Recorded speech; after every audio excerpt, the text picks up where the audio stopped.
I welcome you all. It's really my privilege to be here and to be able to share some of the things I've learned over the years with storytelling, Bible telling specifically with work with children. I've been I was a children's pastor for 44 years in churches across the country and in Scotland. And then I've done a lot of work with adults and students in India and Sri Lanka at Mission India Bible Colleges and the seminary in Maharashtra. So, and my whole focus is on no matter what age you are, Bible telling is really the way to develop your discipleship as well as evangelism. It's just the easiest way to do it. And if we want people to have this so much in their minds that if the stories are what they should just be there. So you should be so familiar with these biblical narratives that those are the things that come to your mind when you're talking with someone in order to make the connection between a biblical truth and whatever it is that's going on in their lives. So we can't do that unless we learn how to actually tell the stories ourselves. And that's very, very true with children. I spent many years working with children and helping them to become Bible tellers. Not just listening to me be creative or teaching other adults how to do it, but for them to actually tell the story. And then the activities that we do to keep a child's interest should be based on whatever they could be doing as they learn to retell the story, not the typical kinds of arts and crafts that we tend to have that get thrown away and cost money and make no sense. So that's the focus, and we'll brainstorm on some of those fun things, I hope, as we go along today. So have you all had a chance, did you take a look at the material that you were sent? Did you have a chance to read through some of those pages? Mm-hmm. So my question becomes, how many of you, what would you identify with some of the issues that I brought up about the problem that we have with teaching, that it becomes eisegetical instead of exegetical? Mm-hmm. Yeah. And do we see that we've been spending a lot of years talking about God instead of actually talking with God in teaching? I think that our cultures, and I worry often about other countries in the missionary mentality, which is to do what we've done. So it's like, oh, well, we want all that material that you're having in America. We want to bring that to us, and we want to do that kind of teaching in our country. When actually that's not fitting. It's not culturally appropriate. It doesn't matter. However, God's word is always appropriate. And so it always fits. And so I think, the idea of working with children and making sure that what we're trying to do is get them to become spiritually mature, but the only way we can do that is if they learn the Bible stories, so that those stories are so ingrained in who they are that when they come across cultural issues that butt up against the truth of Scripture, they have Scripture to validate them. Not random Bible verses. Not that Bible verse memory is not a good thing. It is. But that's not the only thing. We want the whole story. We want them to be able to tell the whole thing and say, oh. So let me tell you a story about how this happened in how I became very enthusiastic with children and helping them to learn how to tell stories. I had a group of 35 fifth grade children in a small room, and it was supposed to be their Bible time in a rotation of doing other things. So they have Bible time for 20 minutes, and then they'd go and they'd have an activity, then they would go somewhere else and play a game. This is sort of a midweek program or an outreach program to the community. So it was my turn to have the fifth graders for Bible time, and I had about 20 minutes. So I sat them around in a circle, a semicircle, and I sat at the front.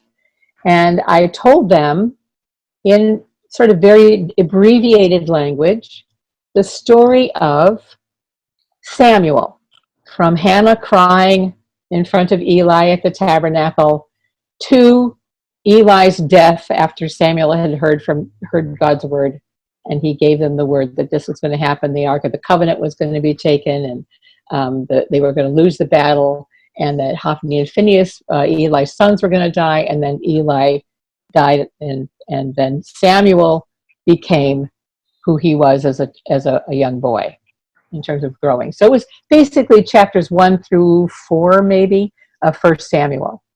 Very abbreviated, but I gave the crux of it. Of course, focusing a little bit more detail on Samuel hearing God's voice while he was trying to sleep, and finally Eli understanding that it was God calling Samuel, with the preface, of course, that the word of the Lord was rare in those days. So I told that whole story, and then I looked to the little girl that was on my left, and I said, okay, what happened first? And she sort of was sort of surprised, and she goes, there was this lady, and she was crying. And then I just said, good. And I pointed to the person next to her, the child next to her, and they said, yeah, I think her name was Hannah. Good. The next one. So we went around the room as I pointed around the room saying, what happened next? What happened next? What happened next? Now, the interesting thing, with 35 children, I got about to person 12, and it was of course, it was a 5th grade boy. And he said, yeah, Hophni and Phinehas died, and Eli fell off the wall. And, it's like, you're right, but it's not time yet. That comes towards the end. So we steered it around. So it was not perfect, but it was a sequence where we finally got the story all the way told. And I said, okay, now I want you to break up into groups of 5. Get your chairs and move it into a circle and groups of 5. And I want you to tell the story to each other, going, what happened first, what happened next, just very simply. And sure enough, the volunteers that I had with me kind of walked around to make sure that the story didn't morph into Superman or Ninja Turtles or something like that. It stayed with the text. And sure enough, they did that. Then we came back together as a big group again. This time I turned to my right and I said to the little girl, to the young man on my right, I said, what happened first? Boom. All the way through the circle, they had it. It was nailed. It was perfect. No mistakes, no corrections needed. They just covered that story. Well, basically, my 20 minutes was about up at that point. And so I said to them, okay, look, we have to get ready to go to the next thing. But what does this story tell you about God? That was my only question. And hands went up all over the room. I was able to pick on 3 children before our time was totally gone. The first child said, you don't have to be old to hear God's voice. Absolutely. Absolutely. You don't have to be old to hear God's voice. Then the next one said, if you listen, God will talk to you. Fantastic. Then the third one said, when God says he's going to do something, he does it. And that knocked me over, because I hadn't thought of that particularly. But surely when you think of Samuel's dream and all that God told him, everything happened. Everything. And so I said, wow. I said, okay, guys, what does that mean for you? Can you hear God's voice? Yes. Will you spend some time listening for his voice this week? Uh-huh. Well, next week I want you to come back and tell me what you heard from God, and we'll do another story next time. And it was just like, I just went out of that room thinking, I wish I had recorded that whole session. It wasn't about me telling the story except to set the tone. After that, it was them telling the story. It was really powerful. And I thought, this is what we need to be doing. And notice that we had no crafts, no game activity, no jumping around, no musical chairs, nothing. Just telling. Just telling. So when I think about the fact that what we know about spiritual maturity and how we need to be developing it, If you get to page 5 where it talks about Bible telling, the teaching methodology, it's a very simple method. It simply uses the narratives of Scripture. This is not a story of a church that I visited, their vacation Bible school.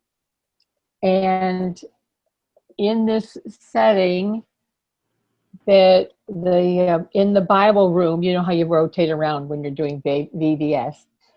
In the Bible room, the characters were dressed up in biblical costume in order to act out the story, which is a great thing. We love that acting out, right? Well, there were 2 older women who were dressed like 2 disciples. And then the assistant pastor was dressed as Jesus, you know, because that's always the role they get. So he was dressed as Jesus. And the story was the feeding of the 5,000. So they asked one of the little boys in the room to come and put a little costume on because he was going to be the boy, you know, that Andrew was going to bring up with the loaves and fishes. And they gave him a basket. And they said, just wait till it's your turn. So sure enough, Jesus starts speaking to his 2 disciples there, tells them, go and get something for these people to eat. And the kids on the floor were just, you know, mesmerized by the little acting out that was going on.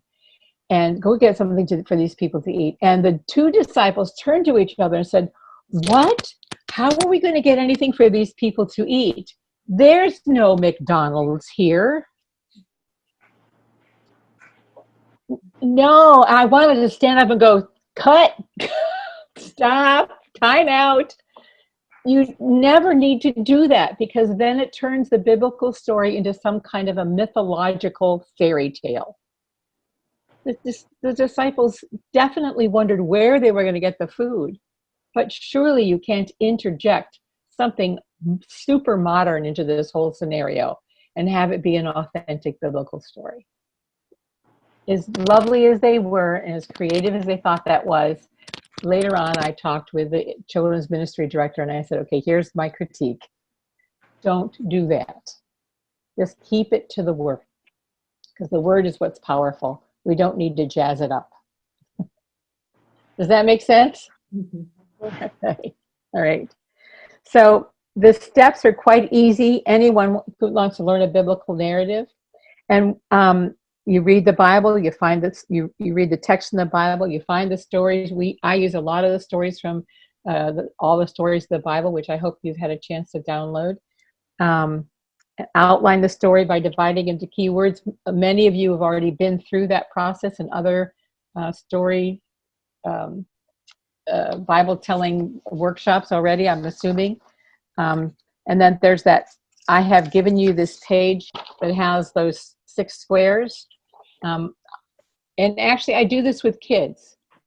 I tell them the Bible story, and then they break up into small groups, and then they start to help each other to draw out these boxes, 1, 2, 3, 4, 5, 6, making little figures or stick figures or whatever, so that they can actually learn how to retell the story by drawing pictures of it. As adults, we balk at that. We want to do it in words all the time. The children don't have any hesitation to actually draw these pictures. And it doesn't have to be perfect, but just to remind them of what that is. Yeah. But I find that one of the most important things about this is the 7-question template.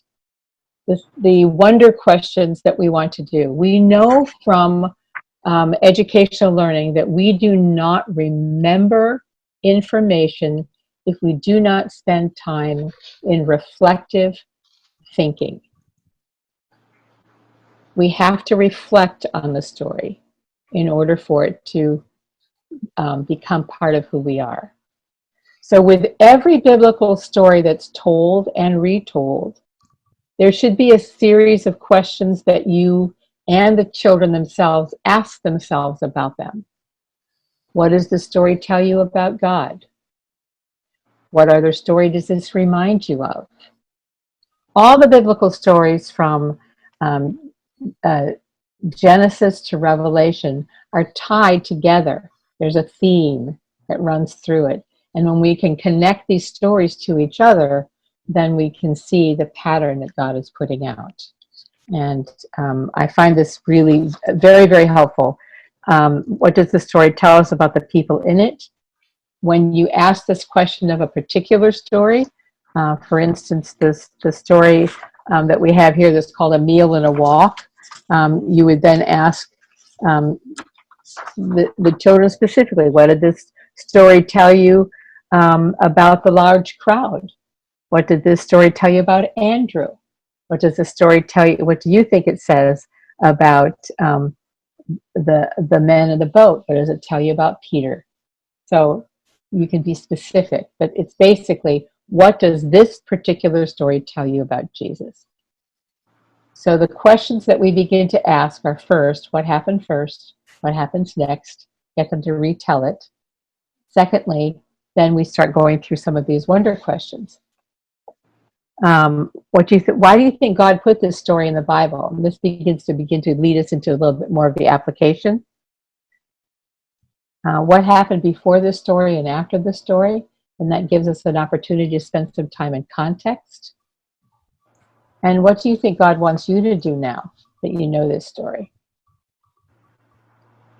The children in the ministry that I served in most recently in Connecticut, we would tell a biblical story. They would break out into small groups, and they would go into under tents, actually. And then they would tell the stories to each other. But then they had an activity that kind of matched a way of helping them to retell the story. It didn't always match the story. It was just an activity that they could do. For instance, they could jump rope. So as they're jumping rope, they had to tell the story until they miss. And then it's the next person's turn. See how far they get in the story until they miss.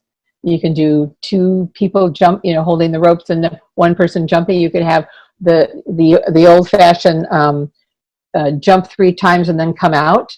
So the first person that goes in jumps, and while they're jumping, they say a part of the story and leave. The next person comes in and finishes that part of the story and moves on, and we just keep going. And that the jump roping has nothing to do with a biblical story. It has everything to do with helping you to retell it. Putting Jenga blocks together. I don't, Nathan, you're probably familiar with that, but Saji, I'm not sure that you have those there. But they're little logs that you kind of build on top of each other, crisscross-wise, and you kind of pull them out one at a time, and hopefully the whole tower doesn't fall down. But while you're pulling it out, you're telling a part of the story. See how far you can get in the story before your Jenga blocks fall down. You can use bubbles. You can use science experiments, and as well as acting out the story. And I don't know if you know of this free website that's called freebibleimages.org. Okay, this is the website for this. It's called freebibleimages.com. And when you open it up, this is basically what it looks like, is this. As you scroll down, you can take a look at, you can download image sets, you can download a story planner, you can download all kinds of images. But here's some of the images that they have already online. Here, if you can see these. David's promise, the parable of the vineyards, Moses leads the chosen people. So let me just click on this one. And they give you the opportunity to download this as a slideshow, so it becomes a PowerPoint for you. You can download all the images. You can use them any way you want. So the images come, and then you can use them. You have to sort of sign an agreement that you won't sell these, or you won't, pass them, sell them to somebody else. But you use them. But you see, they're numbered so that each of the stories has its own numbering so that you can tell the story with it. What I have found fascinating about this, even in black and white, if you don't have a color printer, just black and white, I take these and I cut them into the squares that they are, and then you can play that match game. You can have them, you can blow them up really big and lay them out on the floor, and then the kids need to put them all in order. So they tell the story, and they flip over a part, and they go, what part of the story was this? So that this is an activity that's just really easy, and it costs you nothing other than your printer. Or if you just want to simply mix up the slides in your PowerPoint presentation and then do that with them, that's another possibility, or on your computer screen. And they have thousands of sets. So when you download the set of images, you can use those any way you want. It's just a great resource for children's ministry with Bible telling. Nathan is asking, are the wonder questions different for each lesson? The wonder questions are I've written them like a template, which means these are the basic questions. You can use them for any story, just as they are. But if you want to be specific with them to match a particular story, then you would change the wording a little bit. So if you're doing a meal and a walk, instead of saying, what does the story tell you about the people in the story, you would say, what does the story tell us about Peter? What does the story tell us about Andrew? You would be specific that way. Does that make sense, Nathan? So what I want everyone to do is take the story, The Meal and a Walk. If you would read through the story now on your own, and then when you're ready, look up, just read it to yourself. And then when you're ready, I want you to look up, and then we'll put you in rooms. And then on the back of that page, or on the other page, I have some suggestions for a cooking exercise, a drawing exercise, and an acting exercise to use that. But what I'd like you to do is I'd like you to come up with some other ideas that you might have as an activity, something creative to do with the children to help them retell that story, learn how to retell it. And so that's why I want you in groups of 3 or 4 so that you have synergy going on around there. And it'll give you about 10 minutes to do that. So right now, just read through the story. And then when you're ready, we'll break you up into rooms and give you about 10 minutes to talk to each other about what kind of ideas you would have with the children that work in your ministry. Because it's your children, not mine, and what you think would be good activities to do. Does that make sense? Okay, let's read.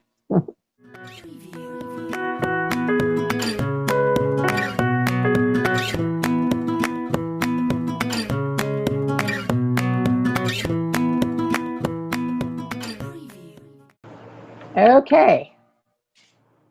All right, go ahead, Rogers. You can split us up. 10 minutes. Think of some ideas of how you would make sure the kids would have an activity to do to help them to retell the story.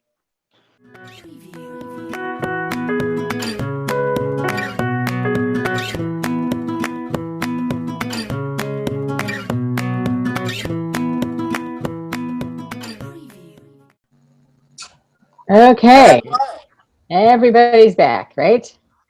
Now I want to hear, what kinds of fun things did you come up with for this story? Okay, so let's hear from Nathan, Shira, and Saji and Tyra. We talked a little bit about kind of referencing the list from John Walsh's book, The Art of Storytelling. Mm-hmm. And one of them is like the freeze frames, where it's kind of like acting, but you're frozen and you know, in different parts of the story. So that was one mm-hmm. that we talked about. And then also doing an interview, imagining, like one person kind of imagining what it would have been like to be there, and you just asking interview questions. And we just thought that some of those examples of activities might be more conducive to kids than others. Mm-hmm. So I basically was affirming Nathan because I liked the way that the interviews go, but I wasn't sure that would really, the children might get carried away with their imagination on it. I'm not sure. You know, it's difficult to, probably depending on which ages you're dealing with. Yeah. Right. And if the purpose, there's in my handout, I actually have a wrong statistic in there. We remember 75% of what we say. That's true. We remember 20% of what we hear, not 10%. We remember 10% of what we read. We remember 20% of what we hear. So the important thing is, if we remember 75% of the things we say, but only 20% of what we hear, it's really important that the children do the saying, isn't it? So that they remember. Let's just put it in context of a relationship in marriage. You know, a husband and wife have a conflict, and he says something and she says something, and they have this argument or whatever, or even just say, "I've asked you to do this," and the husband says, the woman says, I clearly told you. And she's right, because she said it. She remembers 75% of that. But he says, I never heard you. He's also right, because he only remembers 20% of what he hears. So you're both right. So that's why it's important. And I think for children's ministries, we have to have the children telling the story, saying it. And as we know with Bible telling, it's not just once, it's 5 times. If you can tell that story 5 times, it becomes a part of who you are. The very first story I learned in this manner with John at one of the Bible telling things that we did at the church long ago, or it's actually in your that little room where you have lunch or whatever. I had the story of Jephthah. Jephthah, who sacrifices his daughter, and wins, and he's the son of a prostitute and all this sort of stuff. Do you know, I know that story to this day. I know that story. And I've told it so many times because I find it so inspirationally fabulous, where most people say, what? Why would you have that story be interesting? Okay, well, anyway. So it's about retelling. It's about retelling. And so that's why the activity, once you've told it in any manner you want to be telling it, inside, if you even had kids tell it back the way you told it in their context, which is perfect, it's still the Word of God in them. Right. But I would agree with Anne. I'd be a little worried about too much the interview, then that would becomes that, where's the McDonald's in this story? That could happen, and you have to do too much correcting in that. All right. Yeah, go ahead. I would use one more. I use Blackboard. Many places there is no projection, nothing. So Blackboard, I give them so I divide the entire story into columns, comic strip, 10 columns. And I ask them, you can put stick images, sticky man walking, and the dialogue boxes are there, so they can write their own. So they will be crafting, and children will. I want next scene, and they will come jumping, and they draw the next one and the next one, and the whole board will be there. And maybe some of the boxes you can erase, and somebody can tell the whole story and make sure they're narrating rightly. That's excellent. So they take the ownership of the story, the complete story, to an extent. That's excellent. That's excellent. We do the same thing in the United States, but I use old-fashioned flannel graphs. For those of you who are doing children's ministry in churches, we sort of threw away the flannel graph boards because it was old-fashioned. Let me tell you, the kids are mesmerized by taking those things and putting them up on the boards themselves and creating those stories all over again. It's unbelievable. Okay, how about the next group? That would be Jan and Marcella and Hannah. Well, we talked about, I shared that I've done with a group of kids talking about the feeding, the meal part of this story, that I've put the kids into groups, and I give them just a short phrase to say over and over again that represents that person or those people. So like for the people who are in the crowd, they say, I'm hungry, I'm hungry, I'm hungry. Jesus points to the disciples and says, you feed them, you feed them, you feed them. The disciples are like, no money, no money, no money. And we just talked about the parts that each person plays, each of those people played in what happened in this part of the Bible. And then we talked about with the walk part of maybe having the kids all be kind of in a boat, whatever, however you want to do that. And that there's either just a tape line on the ground, or if you had like one of those little balance beams that's just raised up off the ground a little bit. And then Jan had a great idea of you could even put a blue like sheet over it, so it was like the water, and you could even have kids gently like making the waves on the sides. But to have them walk across that line or that beam as they're retelling the story. So they're like Peter getting out of the boat themselves. And make the connection of like Peter had to keep his eyes focused on Jesus. And when he didn't, that's when he started to sink. Just like they have to focus on the line that they're walking on so that they don't fall off of it. And help them make that connection. So good. Great. It's activity, and it's creative, but it keeps you focused on the story, and and then finding the application point of it.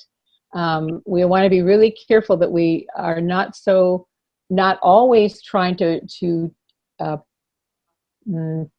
tell the application or get the application point too soon. We need them to be wondering about those things to see what the application or what it is that God is saying in the story. If we really believe that God speaks through his word to children as well as anybody, then we have to give them the opportunity to spend that time reflecting. Similar to what I did with those fifth graders. Tell me what you're thinking. I never would have thought of saying, that when God says he's going to do something, he does it. And so if I had already come in with those points in my head and just simply told them, I want you to learn that you can talk to God. You don't have, if you listen, God will speak to you. You don't have to be old, and that when God says something, he's going to do it. It will mean absolutely nothing. But because it bubbled up from within them, it has power. So in that, how did you feel when you walked across that? What do you think Peter was feeling at that same time? And then what do you think that tells you about his faith?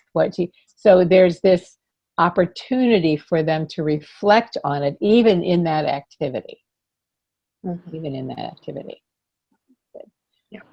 Anything else? Yeah, Jan. One other idea, which we have done in our adult storytelling, is to try to get people placed in every section of the room representing the different locations, different scenes of the story, and then have a roving reporter go around and talk to each of them and get them to tell, well, what happened here? And I think Anne mentioned the kids might get carried away and start making up stuff. But if there was a way to tell them ahead of time, you can only tell the truth. We want to have just the truth, what really happened.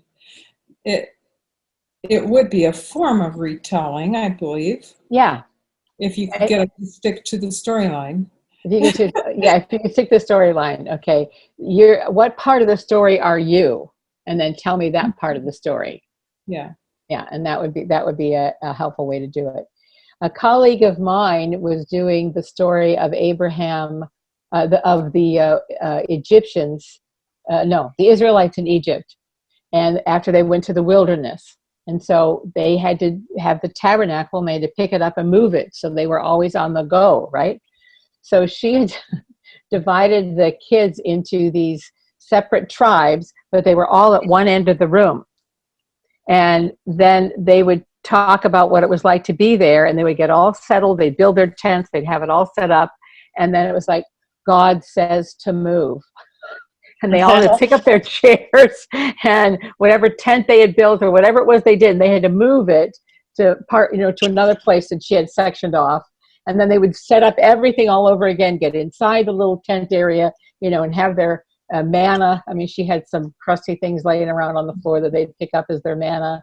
And then after they would have that little snack, it was like, God says to move. They have to get up and move again.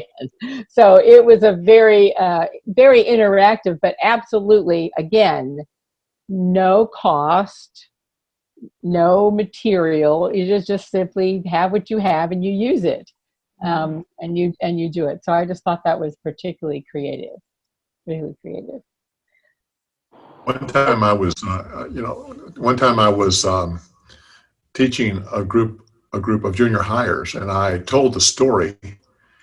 And what I had done is I took my copy of the story and I cut them up into little strips, about 1 or 2 sentences each. Mm-hmm.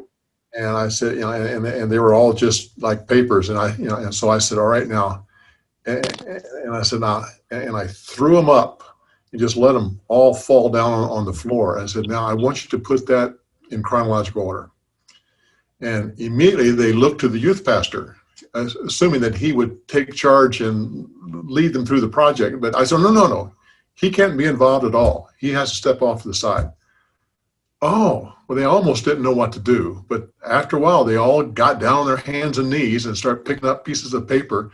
And they rearranged those papers all and had fun doing it. Yeah. And then I retold the story while they read it on the ground. So they heard me tell it, they rearranged the story, and then they heard me tell it again while they read the story. While they read it. Yeah, so it's just an interesting exercise. That worked far better than I thought it was going to. Yes, it's worked better. It's worked better for me that way too, the strips. And then for younger children, those pictures from the Bible images, just putting those out in line. And sometimes even just the 2 sets where they're matching sets, and you play that concentration game where you turn things over. Yeah, Anne. Well, I have actually used the strips where we broke up into groups and sort of had a speed competition between the groups to see how fast you can get the story put together. And then you learn from your mistakes. Yeah. Yes. Yeah. Because there are some that you think it's here, but it's really later in the story. And so, yeah. And learning from your mistakes is always what we want to be talking about with Bible telling. It's never about having it perfectly retold. It's about being willing to tell it imperfectly, right? Can I say what I'm learning? I'm Tyra. I am impressed how important chronology is in learning a story. Yes. I didn't realize how much that helps us remember. Mm-hmm. Yeah. And I think that's why even just the first 2 questions, if you notice on the second page of this story that is, you just did the meal and the walk on this other, I have it printed on 2 sides, the paper, but it says right at the beginning, here's what I want you to start with. What happened first? What happened next? And then you have the opportunity to take, and then choose an activity to do. And I no longer give 3 options. I usually, because most church people, they just want one thing to do and they just want to be told what to do. So I don't, too many options confuse people for some reason. It's like they have to prepare or something.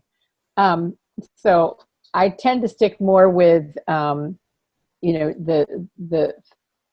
changing it up, so that one time it might be more word oriented where we have the strips or the pictures. Another time it will be a science project. Another time it will be something to do with cooking and another time it will be a movement activity. So I change those up. You can use a variety of things, but I happen to what was really successful for me was tuna fish and tortilla bread, pita bread with the kids. And so that they had to do their own bread and fish. So the kids turned up their nose. I tried sardines and they weren't really particularly eager, but it sort of set the tone of the authenticity of the story. But then I had them divide the food. See if you could break up those tortillas that you have. I'll give you, the same number that's in the story. And then divide them up and see how many people you can feed as you keep dividing it up. And of course, there's no way they can get to 5,000. They can't even get to 100. So then that becomes a very tactile experience for the power of the miracle that Jesus did. But otherwise, they don't know. They go, oh yeah, he just blessed it and then he broke it and all these people ate. But once they have to break it and see it and feel it, then it becomes more real. that it's something they can't do, that only God can do. Okay, Nathan's asking a question. Why don't you go ahead and ask the question, Nathan? Go ahead. There you I go. was just making sure I was understanding right that those three options that you list in the lessons, those are, you would pick one of those usually Yeah. for a group of kids? Okay. Yeah. It used to be that I would give my workshop leaders or my Sunday school teachers the option to, here's your three, use all of them, use one of them, but they kept saying it's too much to choose from. So anyway, but what I like to do now is I have a list of various options that can be used almost any time. So that you can choose to put them in or whatever, which is the strips of paper, the pictures, the Jenga blocks, the Legos. I had a whole set of kids making the Good Shepherd story, where Jesus was, we talked about the Good Shepherd sits at the gate. And so they had Legos. They made these wonderful little Lego fences, and they made little sheep inside, and they made a little person sitting at the gate. And it was all while they were retelling the biblical story, doing that with Legos and just creating the scene that way. Yeah. Could we get that list? Yeah, I would be happy to. If I have everybody's email, I think from Roger, then I can send that all to you. Send you some other things that I've done so that you have it. Okay. That would be great. Good. This is from an old PowerPoint. I just wanted you to see that it's processing time that helps long-term memory. That's from Teaching with the Brain in Mind for quite some time ago. And then this repeats what I've said before. We've raised this unchurched generation. We've used an old-fashioned model for teaching instead of using this interactive model. It was very interesting that in 1976, John Westerhoff, a bishop, he wrote a book called Will Our Children Have Faith? And it's an absolutely wonderful book. It tends to steer into some liberalism I'm not comfortable with, but some of the good pieces in here is really valuable.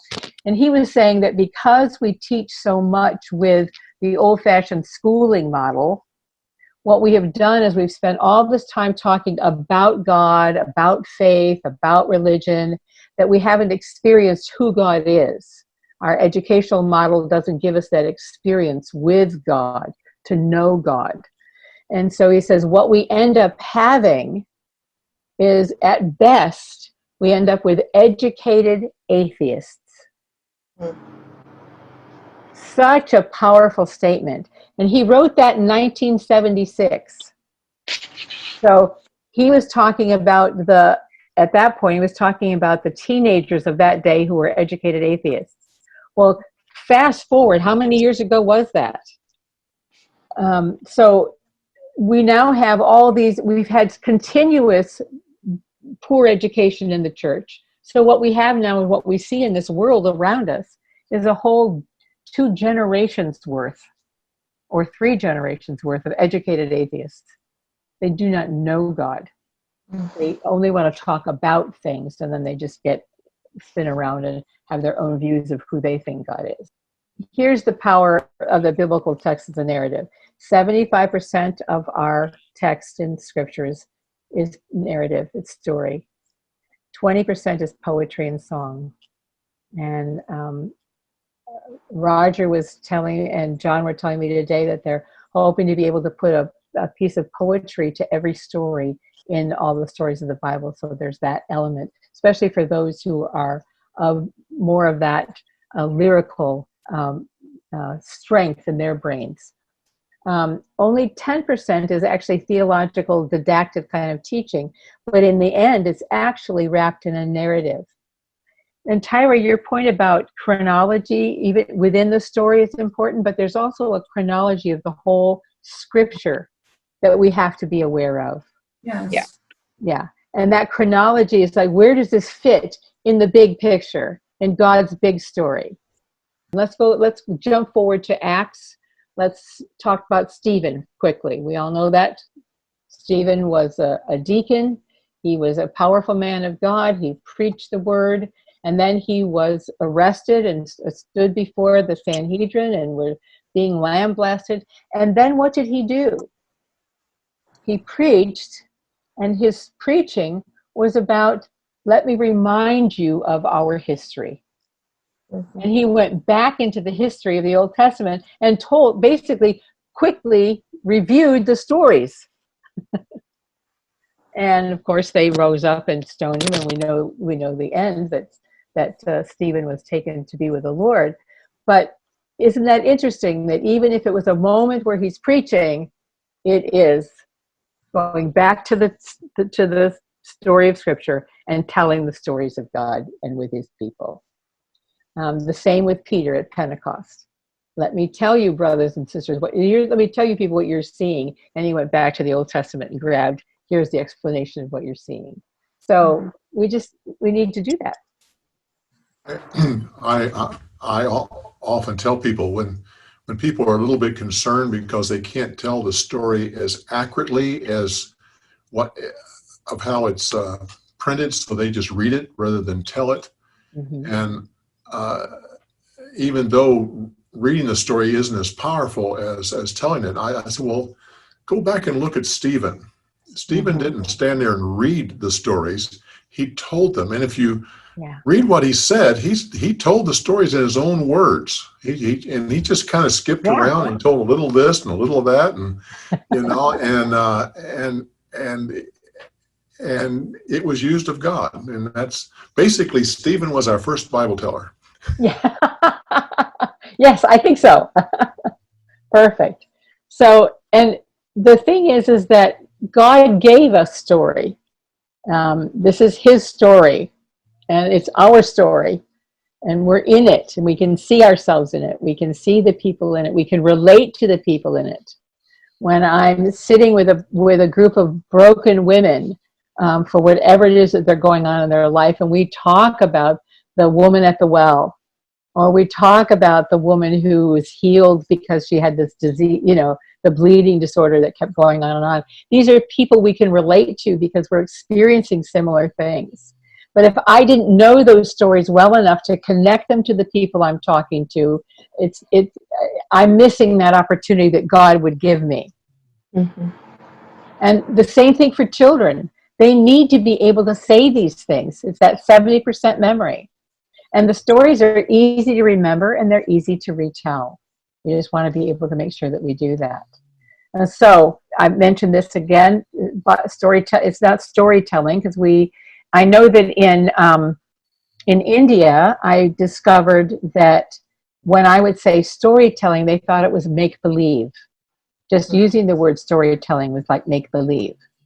So we had to talk about it as biblical narratives. I had to speak to it in a different word. So it's just, and then we want to use multidimensional experiences to help trigger the memory. That's the jump ropes, the bubbles, the moving chairs, the various different things. And then we want to make connections with current events and life situations. Who might need to know this story, and allowing God to speak through his word. So that's just really, really important. Now here's some activities that I've used to help retell stories. The flannel graph retell, which would be very similar to what Saji is doing with just draw and tell thing with a chalkboard. You don't need to waste paper if you just can do it that way. You can do it. You can draw a sketch of in the dirt in the ground, and have people make little notations, with a stick in the dirt to make those things. The storyboard, which is the draw the scenes. Write your own praise song. I want to get back to the science experiments a little bit. You can play bingo. You can take those story cards, the story from Free Bible Images, and you can make a bingo game out of it. And then when a number is called or a letter is called, they get to flip that part over, and if it matches, and then they have to retell that part of the story, whatever it is. Lego blocks, Jenga blocks, which I mentioned. Act out the story. Jump rope, bubbles, balloons, the picture cards, and then Bible quizzes. Are just some of the things that we've done. Now I want to get back to science experiments and eat your way through the story. The eat your way through the story, let me talk about that first. Eat Your Way Through the Story is a way of using food snacks to help you draw the story out. This is very difficult in your third world countries because food is not something that you ever want to use to play with or in that manner. If you happen to have bits and pieces of leaves and other sort of manipulatives that you can use those pieces instead of always having to use a pen and pencil to draw. But be creative about sticks and rocks and sand and other things to draw things in pictorial form with other elements. Okay.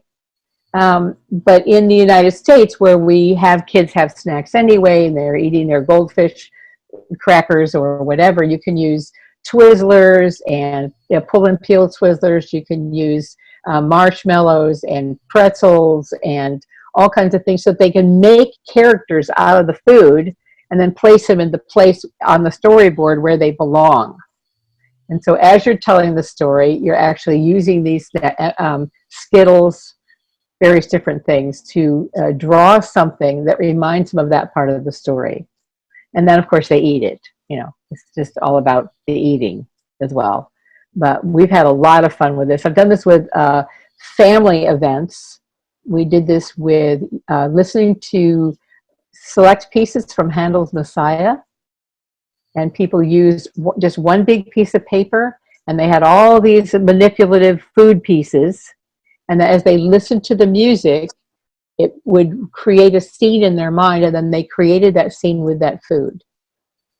So like every valley, the valleys are high and the valleys are low and the mountains are high. That particular song, they took Twizzlers and made it low, and then they made it up high on the other side and put Skittles in between to be the stars and just various different things. So then you just sort of say, what does this represent for you? And there was always some sort of biblical truth that came out of that. Some very dear friends of mine years ago had talked about this. They called it Eat Your Way Through the Bible. And you might even still be able to find their material online, although they went out of business about 6 years ago. Science experiments and projects. These can be very, very simple, but a lot of fun. So let me give you one example from the story of Moses parting the Red Sea. If you've ever seen this happen, you take a plate with a little bit of a lip on it, and you just pour clear water on that plate. And then you sprinkle pepper all over that plate. Have you ever done this? And the pepper just spreads out all over. You make it so it's like a coating on top of that water. Then you take some dish soap in a little dish. And I use coffee stirrers. You can use a straw or something like that just can dip into that soap, liquid soap. And then as you retell the biblical story, I told it this way, and I used this example my first time telling it through. And it says in the scriptures, it says that Moses put his hand over the water and lifted his staff. So the staff is that straw or that stir stick or whatever stick it is. It's got liquid soap on the end. And as you lift that straw up, it drops down into the plate where the pepper is, and the pepper whoosh, moves to the side. It just splits like this to the sides of the plate. So it certainly isn't parting the Red Sea, but it's some kind of a goofy thing that happens. And so all the kids said, I want to try that. And I said, well, you can, but you have to tell the story, and you can't lift that straw up until it's that part of the story. So they had to really pay attention. And each one had the chance in their small group to have their own plate, their own pepper, their own stir stick, their own. And Moses put his hand over the water and lifted his staff into the air, and the water parted, and then they had to finish the rest of the story.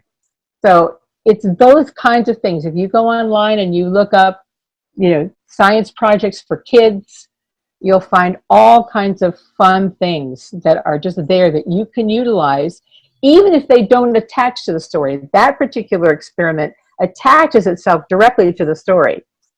But you can do, multicolored things with sticky soap and with colors and food coloring and all kinds of things, just to say you get to do this while you retell the story. And I just think that's what we want to do, is find something that grabs the children's imagination, that makes them want to retell the story. And there are some, I'm going to give you a couple of examples here. When I was teaching on the Ascension, if you take an egg and you stick it in vinegar for 3 days with the egg in its shell, the shell changes and turns into this gold thing, and it's almost like a little rubber ball. The inside yolk is identical to the egg. And we taught about resurrection and the fact that Jesus came back. He was still in human form, but he was different. This is the difference between the regular egg and then the egg that looks like an egg and is still the same on the inside, but it's different. So it's a different form. It gives them that thing. Magic smoke is always wonderful. And then super plastic, bubble plastic. You can get these online. You can buy these from Little Mag Shop or Amazon or Cokesbury or whatever. These are just fun things to have. And we told the story of the Ascension, and we used these plastic bubbles. So first we had regular bubbles that just pop, pop, pop, pop, pop. They don't last. But the plastic bubble is that little plastic thing that you put on the end of a straw, and as you blow it, it blows up this big bubble that looks like a bubble, but it's plasticky and it doesn't pop right away. It kind of bounces around like a ball. So when the kids were telling the story, they were blowing up their own piece of bubble. So that Jesus' Ascension, he looked like a human. We're all regular bubbles, but Jesus' body was different. It was a new body. And so as the story goes is that when he is in Acts chapter 1, he is lifted up above them, right? And the disciples watch them, and the men show up and say, "What are you looking up there for? This Jesus is going to come back the same way he left," right?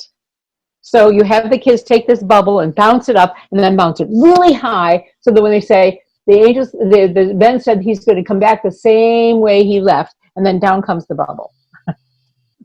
So that connects to that story. And so I have the kids that, there they go, he's coming back down. So there's Jesus coming down again. So these are just fun things to do. And here's the tented area where the kids are. Here's the timeline in pictures, that this is one group that had put their timeline together and put it in perfect order. And then this is the little sheep bin that these two girls made in their project as they're doing the Good Shepherd, story of the Good Shepherd. So it's just, these are the little fun activities. Let me show you this close up. See, there's the guy in the middle, and there's the two sheep, and there's other things in there. They just, as they told the story, they put all of that together. And then this is a list of the Bible telling things. This. I'm hoping that all of you have done BT Stories. Have you gone there and looked? Okay. I don't know if you're aware of the beautiful piece that I love. It's my favorite part, and children will love this. Not early childhood, of course, but you go Take Me to the Stories, and I'm just going to go to Paul's Ministry and Prison Break, Jailbreak. Okay. That's the story I want. So in this particular story, you can see the story being told. You can hear the insights. Here's Peter was being awakened by the angel to tell him to leave because the people were back. But there's this little piece at the bottom of this piece here is a place called Storyboard. John has these for a lot of the stories, not particularly every one, but most of the stories have this storyboard, and it's another video where John explains and hand motions to use with this story to help you remember the story. This happens to be one of my favorite ones because at the end of the story, you have Herod dying because he was so puffed up with pride. And then the hand motion for that is that he was eaten by worms. you know. So the kids will absolutely love that. And so you have, you know, the angel, you know, tapped him on the shoulder, and then you have knocking at the door, and you have the believers not believing that he's there, and you have Rhoda running back and forth, and, you know, there's a lot of action to use with your hands. And children will love this. They like to do these hand motions. So check, when you go to get a story and you watch the video of the story, go down to the bottom of this page and click to see if there's a storyboard there. Watch that, learn it yourself, and then you can help the children learn those same things, even if it's abbreviated. Because this is a great activity, because they love to do it. Again, this is just, you know, no cost. Does that make sense? Yeah. Okay. Remembering mostly, we want children to retell the stories themselves. Find the fun things that you can do to help them do that retelling. And don't worry, and for heaven's sakes, throw away the glitter, the cotton balls, and the craft sticks, okay? I'm talking to the Americans here. And for those in overseas issues, I teach this to Mission India Bible College students who are getting ready to go back to their villages to plant churches and to work with their village people. And it's all about, what have you got around you? What can you use?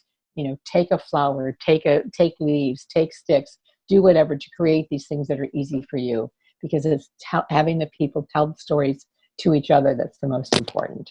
And that's where the power lies. Well, thank you for your participation. Thank you for your patient listening. I wish we were in a room that was alive with each other in person, because I'd have you been jumping around doing all kinds of other things. But and especially, this is an easy thing to help parents do with their children at home. They don't have to buy anything. They can use what you've got at home. So you can share these ideas with them to help them nurture their children in spiritual development.